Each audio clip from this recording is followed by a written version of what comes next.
Hai guys, Assalamualaikum. Selamat datang ke SRTV. So, kali kita berjumpa di video head to head untuk perlawanan yang akan datang tidak lama lagi. 15 hari bulan, jam 8.15 malam kalau aku nak silap. Di Stadium Likas lagi guys. InsyaAllah kalau tiada halangan aku akan turun untuk perlawanan menentang Seri Pahang ni lah. Kalau tiada halangan lah insyaAllah. Memang tiket sudah beli sejak. Tinggal ada aral melintang saja lagi yang akan membuka aku nak ke sana. So, ini adalah perlawanan yang memang aku tunggu. Aku memang nantikan Sabah akan bertemu Seri Pahang. Antara reason dia lah of course adalah kerana Seri Pahang sekarang berada di satu kedudukan yang cukup bagus, dikenakan lagi dengan dikendalikan oleh dua kira macam idol aku lah sewaktu zaman-zaman diorang dulu itu Fandi Ahmad dan juga Dola Saleh, Dola orang panggil, lupa aku. Biasa guys, untuk anda yang baru saja menonton video aku ni, aku akan buat match prediction di hujung perlawanan ni.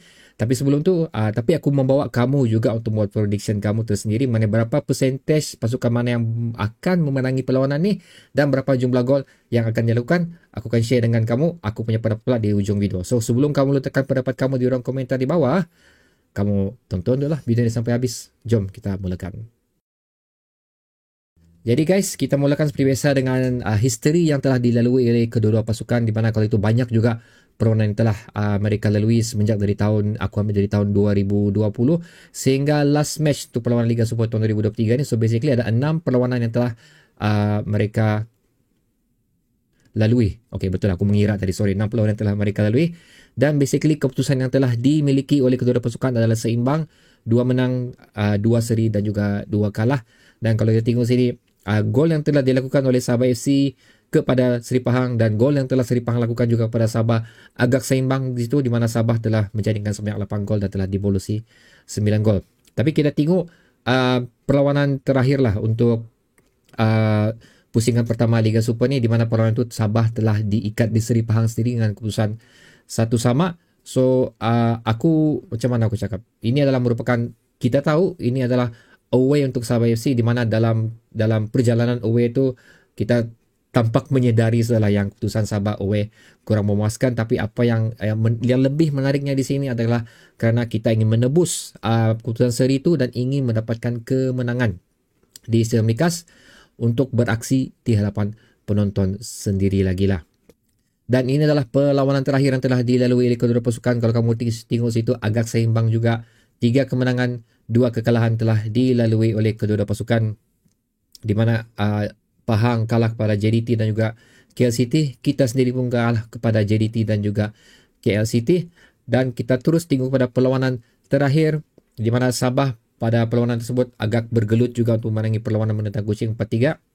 Di mana Selangor pula tewas di tangan Seri Pahang pada perlawanan sebanyak 1 gol berbalas kosong di Stadium Pahang sendiri lah. So ini kalau kamu follow dia punya interview yang telah dilakukan oleh kepada Fandi Ahmad, so memang menarik juga lah apa yang telah Fandi Ahmad atur untuk perlawanan ni, di mana Fandi Ahmad mengatakan mereka mengunci pemain utama iaitu Mukhairi Ajmal dan juga Faizal Halim dalam perlawanan ini, membuatkan mereka berjaya untuk mengekang serangan Selangor. So basically apa aku katakan, that's why kenapa perlawanan ni aku letakkan thumbnail gambar OKS dan juga Fandi Ahmad, kerana ini merupakan bagi aku dua coach yang cukup dikenali, yang cukup, especially OKS lah, mempunyai pengalaman dan juga history kemenangan yang cukup bagus untuk pasukan Seri Pahang setakat ni, dan juga history yang telah dilalui oleh OKS. So ini merupakan bila orang dua master tactician, lebih kurang macam tu lah. Walaupun OKS dia malar main 3-4-3, tapi aku kena respect juga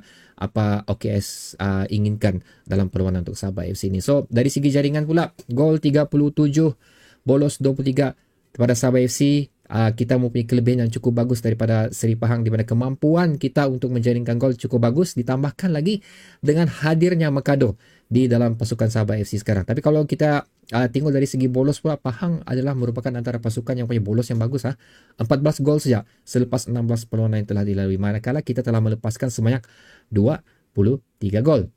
So ada pro and kontra di sini. Sabah mampu menjaring tapi mampu juga bolos. Kalau Seri Pahang pula agak kurang kemampuan dia. Ini dari segi gol dan bolos yang telah mereka lakukan.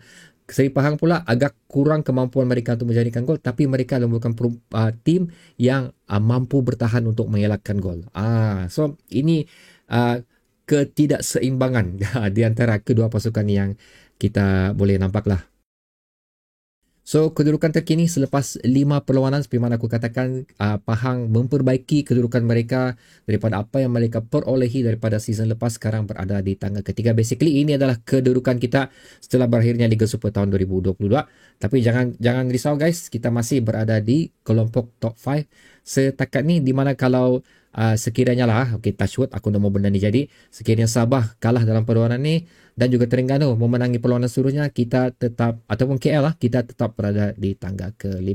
Tapi kita mampu untuk memintas Kedah untuk berada di tangga ke-4 sekiranya Kedah tidak berjaya mendapatkan 3 mata bagi perlawanan mereka yang akan datang. So okay guys, prediction aku akan berikan sebentar lagi. So antara benda yang aku ingin share dengan kamu adalah kerisauan OKS dan kerisauan aku juga basically, kerana Telmo dan juga Sifu dikatakan mengalami kecederaan. So itu rupanya reason dia kenapa dia dikeluarkan pada perlawanan tersebut. Aku tak tahu sebenarnya benda ni yang Sifu tu cedera.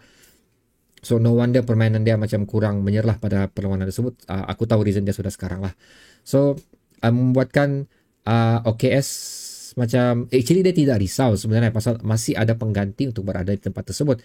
Tapi ikut apa yang telah dikeluarkan oleh artikel, OKS sememangnya mahu kedua-dua pemain ni berada dalam kecergasan yang sepatutnya untuk berada bersama Sabah FC bagi menentang Seri Pahang nanti. So basically kita kurang 2 pemain sekiranya kedua ni nak turun, tapi kita masih ada pemain yang boleh beraksi untuk di posisi yang diperlukan. So satu lagi harapan aku adalah untuk melihat Jilton di dalam perlawanan ni, harap-harap beliau diturunkan, dan seterusnya untuk melihat Makado sekali lagi mengetuai serangan untuk Sabah FC.